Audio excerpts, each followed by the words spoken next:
IRA stands for Irish Republican Army.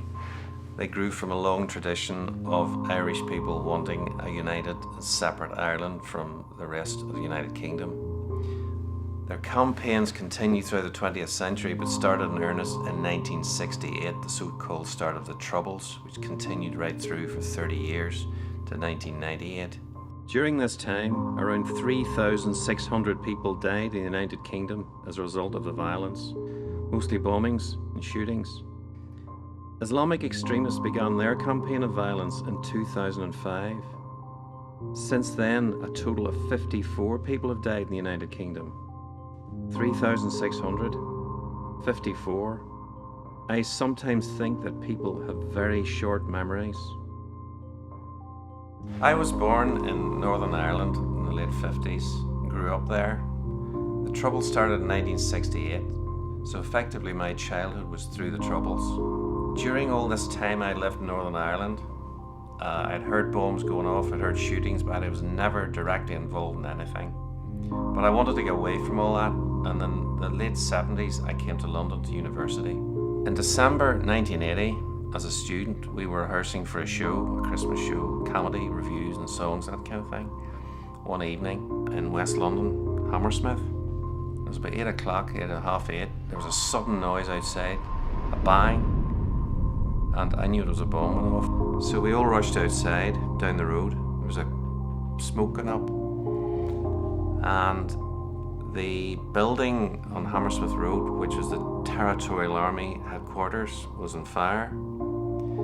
And we didn't know at the time, but people had been injured in that building. The building beside was also on fire. And my friend went up to the door, got in the door and got a woman out of the house. She wasn't injured, but took her away. I looked around and I suddenly spotted in below a car a sort of duffel bag. I didn't think about it. It didn't really strike me as that unusual. And my friend, a girl from Essex, said, well, they usually have 2 bombs, the IRA. I said, what does she know about bombs? She's from Essex, she doesn't know about bombs in the IRA. And with that, suddenly, the duffel bag underneath the car exploded. Behind me, blew me through the air. And what really struck me afterwards was this explosion was so loud. It wasn't explosions on TV, they're limited by the speakers and the sound systems. So this sudden explosion, I was thrown to the air and landed on my wrists. I still have a little scar where I landed. And there was also a sort of tinkling noise beside me and a piece of shrapnel, which I still have, presumably from the car, landed beside me. Well, the IRA, as was in the Troubles 68 to 98, are apparently no longer operational.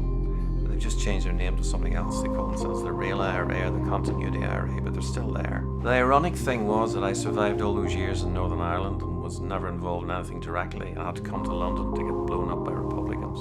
So what people seem to forget is the number of people who died during the Troubles at the hands of Republicans. People seem to have very short memories.